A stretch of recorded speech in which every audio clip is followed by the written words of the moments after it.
Good morning dear students. So आज हम बात करने जा रहे हैं ह्यूमन सेटलमेंट्स का।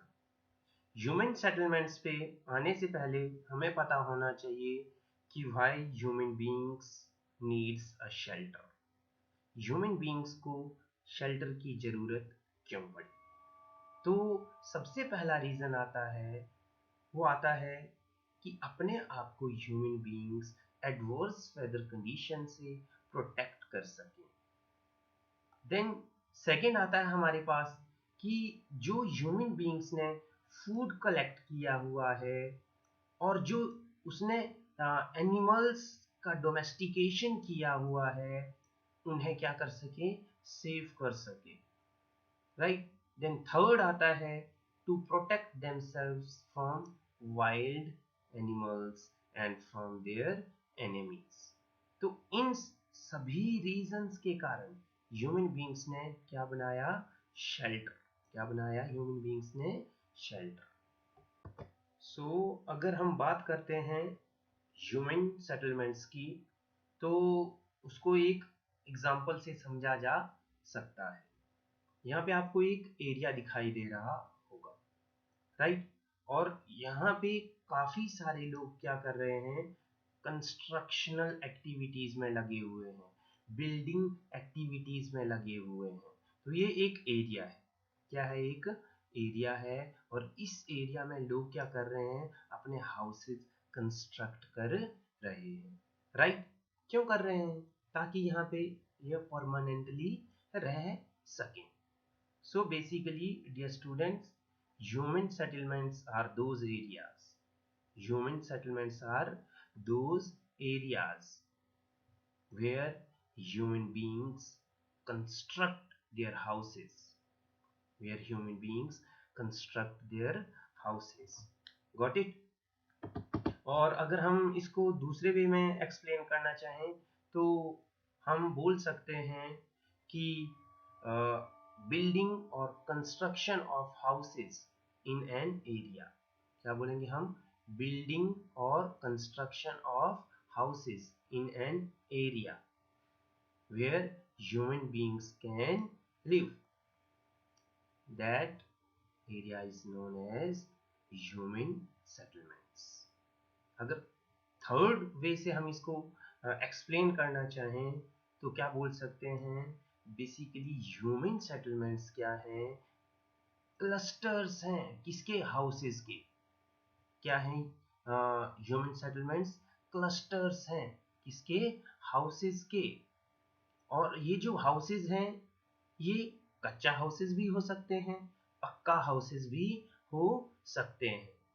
यहाँ पे हाउसेस 10 से 15 भी हो सकते हैं और 100 to 200 भी हो सकते हैं, राइट। और ये हाउसेस परमानेंट भी हो सकते हैं और टेम्परेरी भी हो सकते हैं, right. So human settlements means cluster of dwellings or cluster of houses of any type or any size where human beings live, right? Dear students, there are two types of human settlements. The first and the foremost type is rural settlement, right? And the second type is urban settlements. सबसे पहले हमें पता होना चाहिए कि ये जो हमारे पास रूरल सेटलमेंट्स हैं एंड अर्बन सेटलमेंट्स हैं, इनमें क्या क्या डिफरेंसेस है ना? अरे वाह, यहाँ तो पार्लेजी आ गया भाई। गलत तो नहीं आ गया कहीं स्लाइड में? अच्छा, ओके। सो ये क्या है? एक बिस्किट है। क्या नेम है इसका? क्या है? पार्लेजी। इस पार्लेजी को आपको याद रखना है बच्चों। ये पार्लेजी आपको याद हो गया ना, तो ये सोचो कि आपको सारे डिफरेंसेस लगभग पता चल गए किसके बीच के? रूरल एंड अर्बन सेटलमेंट्स के। अरे वाह, आईफोन मीन्स मोबाइल। तो ये आपको पार्लेजी एंड आईफोन जरूर साथ साथ रखने हैं। वैसे तो आजकल सभी बच्चों के पास क्या रहता है, मोबाइल फोन रहता ही है। तो इन दोनों चीजों को आपको याद रखना है, ये हेल्पफुल रहेंगे हमको रूरल एंड अर्बन सेटलमेंट्स को याद करने में। सो अब हम बात करेंगे फोन चलाते चलाते और क्या खाते खाते, पार्लेजी बिस्किट खाते खाते किसकी, the difference between rural settlements and urban settlements. तो हम क्या कर रहे हैं उस टाइम, फोन भी चला रहे हैं और क्या खा रहे हैं, पार्लेजी बिस्किट भी खा रहे हैं। तो हम पहले बात करेंगे रूरल सेटलमेंट्स का और फिर बात करेंगे हम अर्बन सेटलमेंट्स का, राइट।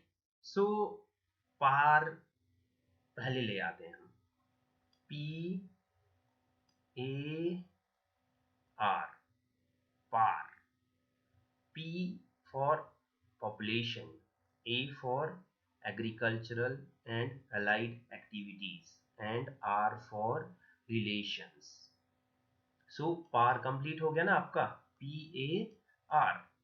P हमने किसके लिए यूज किया है, यहाँ पे आप थोड़ा सा नीचे और भी चलोगे तो आपको P के बहुत सारे फायदे पड़ेंगे। क्या क्या, P for population, P for provide raw material, P for produce food. So पहले हम बात करेंगे P की, पॉपुलेशन वेरी। जो बच्चों रूरल एरियाज हैं, जो रूरल सेटलमेंट्स हैं, वहाँ पे पॉपुलेशन वेरी कर सकता है। वहाँ पे 1% भी हो सकता है और 10 भी हो सकते हैं, 50 भी हो सकते हैं, राइट। 500 भी हो सकते हैं, 5000 भी हो सकते हैं, उससे ज्यादा भी हो सकते हैं, राइट। सो रूरल एरियाज की या रूरल सेटलमेंट्स का जो पॉपुलेशन है वो वेरी करता है। देन सेकंड क्या आता है हमारे पास, प्रोवाइड रॉ मटेरियल। जो रूरल एरियाज हैं वो बेसिकली कौन सी एक्टिविटीज में लगे हुए हैं, एग्रीकल्चरल एक्टिविटीज में एंड अलाइड एक्टिविटीज में। सारे के सारे रूरल जो पॉपुलेशन रहता है, ज्यादातर उनका प्रोपोर्शन कौन सी एक्टिविटीज में रहता है, एग्रीकल्चरल, या दूसरा किस में रहता है, अलाइड एक्टिविटीज में। चाहे वो हमारे पास फिशिंग हो गया, चाहे वो माइनिंग हो गया, राइट, या चाहे वो हमारे पास पोल्ट्री फार्म्स हो गए, वो सारे किस में आते हैं, अलाइड एक्टिविटीज में। तो जब ये सारी एक्टिविटीज हो रहे हैं, एग्रीकल्चरल एक्टिविटीज हो रहे हैं, तो उससे क्या मिल रहा है हमको, रॉ मटेरियल मिल रहा है। किसके लिए, इंडस्ट्रीज के लिए। और थर्ड पी से हमारा पॉइंट बनता है प्रोड्यूस फूड। अगर एग्रीकल्चरल एक्टिविटीज हो रहे हैं तो नॉर्मल सी बात है कि वहाँ पे किसका प्रोडक्शन हो रहा है, फूड का प्रोडक्शन भी हो रहा है। सो ये पार्लेजी का पी बहुत इम्पोर्टेंस रखता है। P for population, P for provide raw material, P for provide food. Then A आपको समझ आ चुका है, agricultural and allied activities. Then R, R का यहाँ पे मतलब है relations. Relations are intimate. जो रूरल एरियाज है ना, वहाँ पे जो सोसाइटी है वो आपस में बहुत अच्छे तरीके से मिली जुली होती है, राइट। जो रिलेशंस हैं वो स्ट्रांगली निटेड रहते हैं, ओके। और हम बात किसी कर रहे थे, मोबाइल चलाते हुए पार्लेजी खा रहे थे। तो ये जो रूरल पीपल है ना, ये क्या होते हैं, ये लेस मोबाइल होते हैं। ये ज्यादातर अपने गांव में रहना ही पसंद करते हैं, लॉन्ग डिस्टेंसेस तक ये ट्रेवल नहीं करते हैं, ओके। सो ये क्या है, लेस मोबाइल। देन अब एल ई आ गया पार्ले का, पार्ले का क्या आ गया, LE, या आप मोबाइल का भी यहाँ पे क्या ले सकते हैं, LE ले सकते हैं। LE से क्या आ जाएगा, हमको L से याद रखना है, लो इनकम। जो रूरल एरियाज हैं वहाँ के लोगों का इनकम क्या है, काफी कम है। एल से ही क्या याद आ रहा है हमें, लो डेंसिटी। रूरल एरियाज में जो पॉपुलेशन डेंसिटी है वो भी क्या रहता है, कम रहता है। और एक ही चीज आपको जस्ट याद करना है, वो क्या याद करना है, spacing between houses, spacing between houses.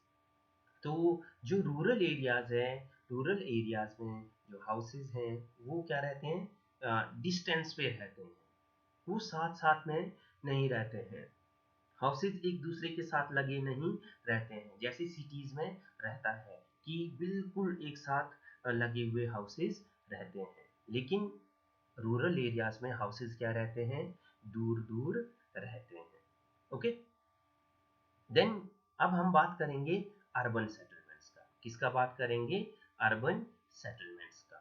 अगर हम अर्बन सेटलमेंट्स की बात करते हैं तो आपको सेम क्या याद रखना है, मोबाइल चलाते हुए क्या खा रहे थे हम, पार्ले। तो उससे हमको क्या याद हो जाएगा, रूरल सेटलमेंट्स के फीचर्स। और रूरल सेटलमेंट्स के बिल्कुल उल्टा क्या हो जाएगा, अर्बन सेटलमेंट्स के फीचर्स। तो पहला फीचर क्या आएगा हमारे पास, नॉन एग्रीकल्चरल एक्टिविटीज। रूरल के एग्रीकल्चर में थे, अर्बन के क्या हैं, नॉन एग्रीकल्चरल एक्टिविटीज।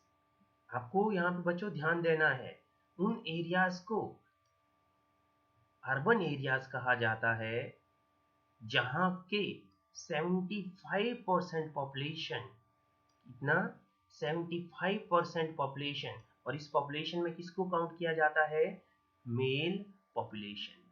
अगर किसी एरिया का 75% पॉपुलेशन नॉन एग्रीकल्चरल एक्टिविटीज में लगा हुआ है तो उसे क्या कहा जाता है, अर्बन एरिया, राइट। और वहां का जो पॉपुलेशन रहता है वो कितना रहता है, मिनिमम 5000। कितना पॉपुलेशन रहता है, मिनिमम 5000। और डेंसिटी कितना रहता है, 400 पर्सन्स पर स्क्वायर किलोमीटर। कितना रहता है, 400 पर्सन्स पर स्क्वायर किलोमीटर। इसको रट्टा लगाने की जरूरत बिल्कुल भी नहीं है, बस आप एक चीज याद रख लीजिए, 5475।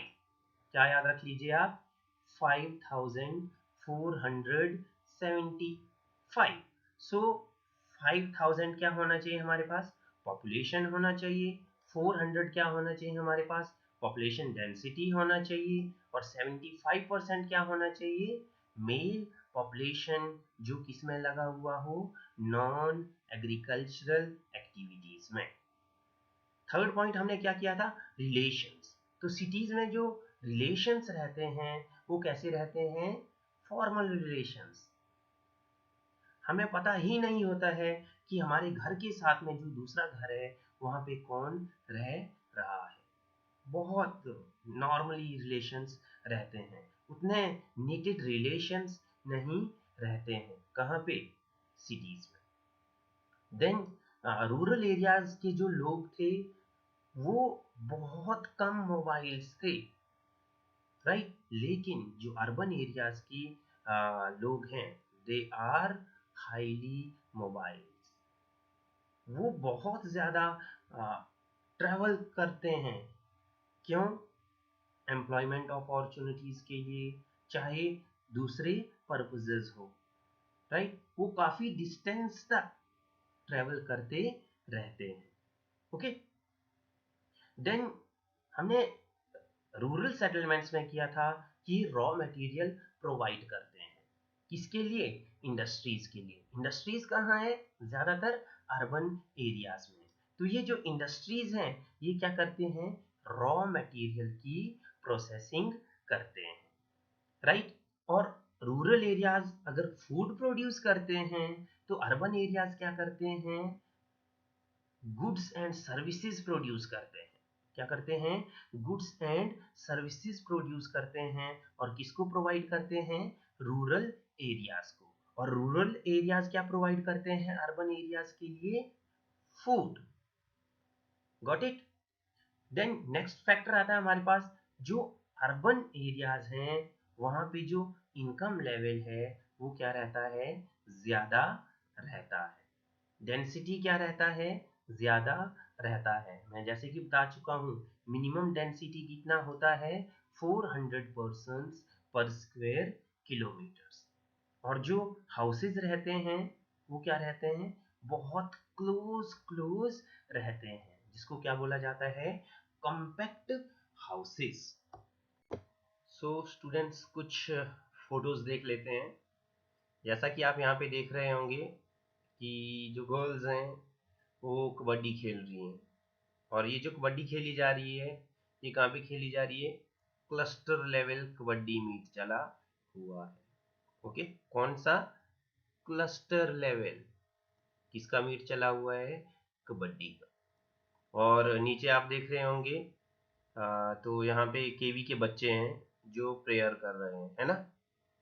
तो नॉर्मली क्या होता है, हम सभी, यहाँ पे वर्ड ध्यान देना है, हम सभी अपने घरों से कहाँ आते हैं, स्कूल में आते हैं, और स्कूल में कहाँ जाते हैं, मॉर्निंग असेंबली में।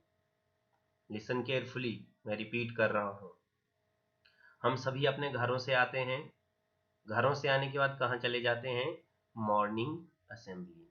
और मॉर्निंग असेंबली में एंड में क्या हो जाते हैं, फिर डिस्पोर्स हो जाते हैं। क्या हो जाते हैं, डिस्पोर्स, कहाँ के लिए, अपने क्लासरूम्स के लिए, अपने क्लास रूम्स के लिए। ये स्टोरी ध्यान में रखना है, आगे बहुत हेल्प करेगा। Types of rural settlements. So अभी हमने पीछे एक स्टोरी किया था कि कुछ बच्चे कबड्डी खेल रहे थे। क्या खेल रहे थे, कबड्डी, कहाँ पे, क्लस्टर मीट चला हुआ था। ओके, और कुछ हमने स्टोरी किया था कि हम अपने घर से आते हैं और उसके बाद मॉर्निंग असेंबली में जाते हैं, और मॉर्निंग असेंबली के एंड में क्या हो जाते हैं, हम डिस्पोज्ड हो जाते हैं क्लास रूम्स के लिए। तो देखो उसी पे हमने क्या कर दिया है, 4 टाइप्स बना दिए हैं, किसके, रूरल सेटलमेंट्स के। पहला क्या आ गया, क्लस्टर्ड रूरल सेटलमेंट्स। दूसरा क्या आ गया, सेमी क्लस्टर्ड रूरल सेटलमेंट्स। तीसरा क्या आ गया, हम, मैंने बोला था ना, हम सभी कहाँ से जाते हैं, घर से जाते हैं, कहाँ, स्कूल के लिए, तो हम से हेमलेटेड रूरल सेटलमेंट्स। और एंड में असेंबली के क्या हो जाते हैं, डिस्पोज्ड हो जाते हैं, कहाँ के लिए, अपने अपने क्लासरूम के लिए। तो अब बात करते हैं first type of rural settlements की, that is clustered settlements.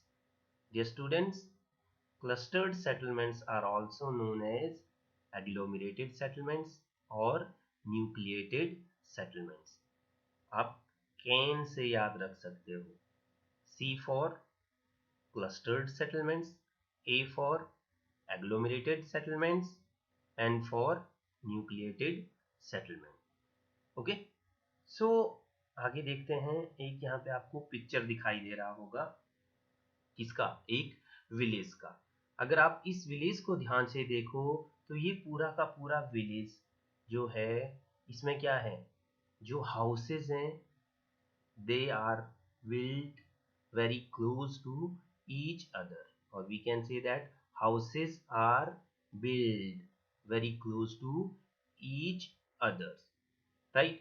And the farms and pastures are separated from living areas. अब देखो ये हमारा विलेज है, घर भी काफी नजदीक नजदीक हैं, और ये जो इनके फार्म्स हैं, एग्रीकल्चरल फील्ड्स हैं, और एनिमल्स के लिए पास्चर्स हैं, वो क्या हैं, लिविंग एरिया से सेपरेटेड हैं, राइट। सो सेकंड पॉइंट क्या आता है, the clustered rural settlements is a compact or closely built up area of houses. So clustered settlements में जो हाउसेज रहते हैं they are very near to each others, right. और जैसा कि मैं पहले बता चुका हूं कि जो ये लिविंग एरिया है, ये जो लिविंग एरिया है वो किससे सेपरेट है, वहां के फार्म से और वहां के पास्चर से, राइट। और जैसा कि आपको यहाँ नीचे दिखाई दे रहा होगा, एक इमेज आया है। इमेज में आप देख सकते हैं कि इस विलेज में आप डिफरेंट डिफरेंट जो जियोमेट्रिक क्या है, जियोमेट्रिक शेप्स हैं, उनको आप रिकॉग्नाइज कर सकते हैं। फॉर एग्जांपल यहाँ पे देखो, ये क्या शेप बन रहा है, वाई शेप। ये क्या बन रहा है, ऐसे करके वाई शेप बन रहा है। यहाँ पे क्या बन रहा है, ये ऐसे करके टी शेप बन रहा है। यहाँ पे अगर आप ध्यान देंगे तो ये क्या बन रहा है, एक रेक्टेंगल बन रहा है। तो ये जो हमारे पास क्लस्टर्ड सेटलमेंट्स हैं, यहाँ पे हम क्या कर सकते हैं, जो जियोमेट्रिक शेप्स हैं, अगर हम डिस्टेंस से देखते हैं उनको, तो हम उनको रिकग्नाइज कर सकते हैं, राइट। और ये जियोमेट्रिक शेप्स मैंने आपको बता दिए हैं कि लीनियर शेप्स हो सकते हैं, रेक्टेंगुलर शेप्स हो सकते हैं, वाई शेप्स हो सकते हैं, स्टार शेप्स हो सकते हैं, ओके। देन ये जो क्लस्टर्ड सेटलमेंट्स हैं, इनको कौन कौन से फैक्टर्स अफेक्ट करते हैं और इंडिया में इनके एग्जाम्पल्स कहाँ कहाँ पर हैं। तो डियर स्टूडेंट्स, ये जो हमारे पास ग्रेट प्लेन्स हैं, राइट, और यहाँ पे हमारे पास ब्रह्मपुत्र प्लेन्स हैं, इन एरियाज में क्लस्टर्ड सेटलमेंट्स मिलते हैं। क्यों मिलते होंगे भाई, यस, वेरी गुड। यहाँ पे क्या है हमारे पास, फर्टाइल सॉइल है। क्या है यहाँ पे हमारे पास, फर्टाइल सॉइल। क्यों है फर्टाइल सॉइल, क्योंकि यहाँ की सॉइल का फॉर्मेशन कैसे हो रहा है, कैसे हो रहा है भाई बताइए, रिवर्स के थ्रू। देन सेकंड जो रीजन में मिलती हैं वो है हमारे पास बुंदेलखंड। आपने एक पॉइंट तो बचपन में सुनी होगी, खूब लड़ी मर्दानी, वो तो झांसी वाली रानी थी, बुंदेलों के मुंह हमने सुनी कहानी थी। तो ये कहाँ की थी, बुंदेलखंड की। और ये बुंदेलखंड में जो है हमारे पास कॉम्पैक्ट सेटलमेंट्स क्यों पाए जाते हैं, सेफ्टी एंड सिक्योरिटी रीजन के कारण। और थर्ड जो एरिया आता है वो आता है हमारे पास राजस्थान। राजस्थान में कॉम्पैक्ट सेटलमेंट्स क्यों पाए जाते हैं, due to scarcity of water. तो मैं आपको बता चुका हूँ, राइट, कि जो हमारे पास नॉर्थ एंड ईस्टर्न स्टेट्स हैं इंडिया के, वहाँ पे कॉम्पैक्ट सेटलमेंट्स हैं, क्यों हैं, फर्टाइल एलुवियल प्लेन्स के कारण है, राइट। बुंदेलखंड में हमारे पास सेटलमेंट्स, कॉम्पैक्ट सेटलमेंट्स हैं, क्यों हैं, सिक्योरिटी एंड डिफेंस रीजंस के कारण, राइट। और राजस्थान में हमारे पास कॉम्पैक्ट सेटलमेंट्स हैं, क्यों, due to scarcity of water. Second type of rural settlement is semi-clustered settlements. Semi-clustered settlements are also known as fragmented settlements. Right? क्या बोला जाता है इनको, fragmented settlements. Okay. यहाँ पे थोड़ा सा ध्यान देना है आपको और ध्यान से सुनना है। अगर ध्यान से सुन लिया तो आपको बिल्कुल समझ आ जाएगा। ये वाला पिक दिखाई दे रहा है ना यहाँ पे, इसमें देखो जो हाउसेज हैं वो क्या है, एक दूसरे से काफी डिस्टेंस पे हैं, लेकिन टाइम के साथ साथ क्या हो जाता है कभी कभार कि बीच बीच में भी हाउसेज कंस्ट्रक्शन होता रहता है। तो ये जो एरिया है ना, ये क्या हो जाता है, काफी बड़ा हो जाता है, राइट। तो बोलने का मतलब है कि जो डिस्पोज्ड सेटलमेंट्स हैं, जब उनमें क्या होगा, उनकी क्लस्टरिंग होगी। क्या होगी, डिस्पोज्ड सेटलमेंट्स की जब क्लस्टरिंग होगी तो क्या बन जाएंगे हमारे पास, सेमी क्लस्टर्ड सेटलमेंट्स। एक टाइप हमने कर लिया कि सेमी क्लस्टर्ड सेटलमेंट्स कैसे बन सकते हैं, डिस्पोज सेटलमेंट्स की क्या हुई, क्लस्टरिंग हुई, राइट। सेकेंड टाइप में क्या हो सकता है कि जो हमारे पास कॉम्पैक्ट सेटलमेंट्स थे, क्या थे हमारे पास, कॉम्पैक्ट सेटलमेंट्स थे, टाइम के साथ साथ वो क्या होता गया, छोटा होता गया, टूटता गया, वहां से लोग सेकंड प्लेस के लिए जाते रहे, राइट। तो अब जो ये कॉम्पैक्ट सेटलमेंट था, क्लस्टर्ड सेटलमेंट था, वो क्या हो गया, छोटा हो गया, और उसके साथ में क्या बन गया, एक और सेटलमेंट बन गया। जैसा कि यहाँ पे पिक में देख रहे होंगे, एक सेटलमेंट, दो settlement, right, and they are separated from each other. तो इस प्रकार भी क्या हो सकता है, जब कॉम्पैक्ट या क्लस्टर्ड सेटलमेंट का क्या हो जाता है, फ्रेगमेंटेशन हो जाता है, तो भी क्या बनता है हमारे पास, सेमी क्लस्टर्ड सेटलमेंट्स। ओके, तो मैं आपको बता ही चुका हूं, राइट, कि जब क्या होगा हमारे पास डिस्पोज्ड सेटलमेंट्स की क्या होगी, क्लस्टरिंग होगी, तो क्या बन जाएगा हमारे पास, सेमी क्लस्टर्ड सेटलमेंट। या क्या होगा, जो हमारे पास कॉम्पैक्ट विलेज है या लार्ज विलेज है, जब वो क्या हो जाएगा, फ्रेगमेंटेशन हो जाएगा, जब सेग्रीगेट हो जाएगा आपस में, बीच में, तो क्या बन जाएंगी, semi clustered settlements. Dear students, जो हमारे पास सेमी क्लस्टर्ड सेटलमेंट्स हैं, वो एग्जिस्टेंस में कैसे आते हैं, इसको समझना बहुत जरूरी है। सो एक एग्जांपल लेते हैं। फॉर एग्जांपल, ये एक विलेज है, और कभी कभार क्या होता है कि जो विलेज है उसके एक या एक से ज्यादा जो सेक्शंस हैं, सोसाइटी के अलग अलग सेक्शंस हैं, उनको क्या कर दिया जाता है, फोर्स कर दिया जाता है कि वो विलेज के आउटर एजेस पर जाकर बसें, राइट। तो सेंटर में कौन आ जाते हैं, लैंड ओनर्स आ जाते हैं, या जो वहां की कोई डोमिनेंट कम्युनिटी है, वो सेंटर को ऑक्यूपाई कर लेते हैं। ओके, और जो लोअर स्ट्रेटा ऑफ सोसाइटी है, वो कहाँ पे चले जाते हैं, outer flanks of the village, right. So इस टाइप से एग्जिस्टेंस में क्या आती है हमारे पास, सेमी क्लस्टर्ड सेटलमेंट्स। और इस टाइप की जो सेटलमेंट्स हैं, वो आपको गुजरात प्लेन्स में देखने को मिलेंगी, and some part of Rajasthan में।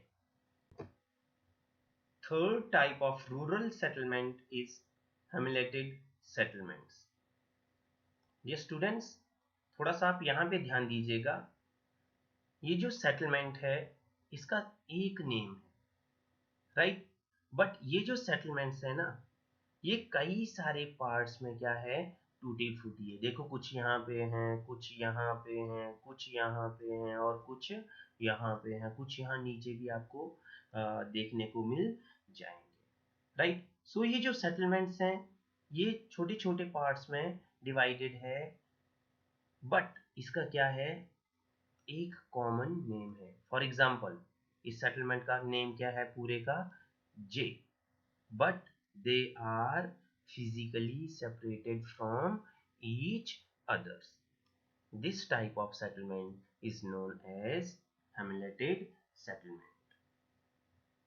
और इनको इंडिया के अलग अलग पार्ट्स में अलग अलग नेम से जाना जाता है। कई पार्ट्स में इसे पन्ना बोला जाता है, कई में इसे पारा बोला जाता है। अगर साउथ इंडिया की बात करें तो पाली बोलते हैं, कई एरियाज में नगला बोला जाता है, कई एरियाज में ढानी। तो ये हमारे स्कूल के साथ में भी तो है ना, कासिम पारा, तो पारा, राइट। देन ये जो विलेज का सेगमेंटेशन हुआ है, ये जो हमने देखे, ये देखो, ये जो विलेज है, ये क्या है, फ्रेगमेंटेड है। ये कैसे, किसके कारण हुआ है, कुछ सोशल एंड एथनिक फैक्टर्स के कारण, राइट। और इस टाइप के हेमलेटेड सेटलमेंट्स इंडिया में कहाँ कहाँ मिलते हैं, तो ये आता है हमारे पास lower Ganga plain. Lower Ganga plain means Bihar, West Bengal. Then next आता है हमारे पास ऐसे सेटलमेंट्स और कहाँ देखने को मिलते हैं, छत्तीसगढ़ में देखने को मिलते हैं। और जो ये हमारे पास हिमालय है, उसके लोअर वैलीज में, बेसिकली शिवालिक हिल्स में। सो फोर्थ टाइप आता है रूरल सेटलमेंट्स का, dispersed settlements. Dispersed settlements are also known as isolated settlements. Students, आप देख रहे होंगे यहाँ पे एक हट दिखाया गया है और यहाँ पे आप देख रहे होंगे कुछ हेमलेट्स दिखाए गए हैं. हेमलेट्स का मतलब होता है स्मॉल विलेजेस दिखाए गए हैं. ओके, और आप नेक्स्ट पिक में यहाँ पे देख रहे होंगे तो कुछ जो हेमलेट्स हैं वो कहाँ पे दिखाए गए हैं, जंगल में दिखाए गए हैं. और ये क्या है, इस पिक में ध्यान दोगे तो ये क्या है, हिली एरियाज में हेमलेट्स दिखाए गए हैं.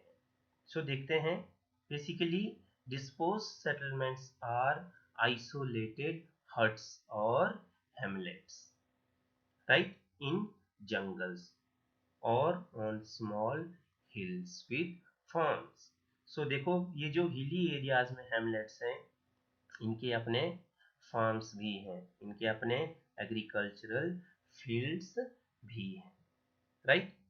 और ये जो इतना ज़्यादा डिस्पर्स्ड है, एक दूसरे से दूर दूर क्यों है, तो इसका मेजर रीज़न क्या है, वहाँ का टेरेन, वहाँ का टोपोग्राफी, और सेकंड रीज़न क्या है, वहाँ के रिसोर्सेज.